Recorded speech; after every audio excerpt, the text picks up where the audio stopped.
Tuelekee kaunti namba 25 sasa, ambapo Rais Ruto ameongoza mpango wa kutoa pesa za mtaji wa biashara kwa vijana katika mradi wa Nyota huko kaunti ya Samburu. Mpango huu unalenga kuwapa vijana shilingi 50,000 za kuanzisha biashara ndogo ndogo ili kuwawezesha kiuchumi.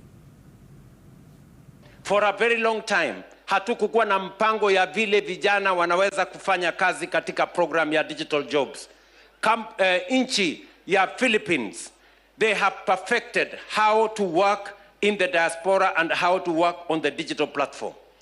Ndio tumesomana na wao, na leo we have 300,000 young people in Kenya working on the digital platform, on digital jobs. Mimi nilikuwa juzi pale Ruiru, vijana 5,000 wanafanya kazi kwa building moja.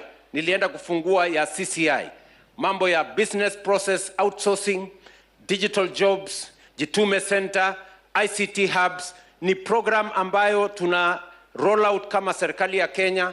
Sasa tumefikisha fiber optic 30,000 kilometers. Mpango yetu ni kufikisha 100,000 kilometers, na tuhakikishe ya kwamba kuna nafasi ya ajira katika kila ward. Tuwe na ICT hub, tuwe na Jitume Center, ndio vijana waende pale ufanye kazi kampuni yoyote duniani. Kutoka kaunti namba 25 tuelekee kaunti jirani namba 20.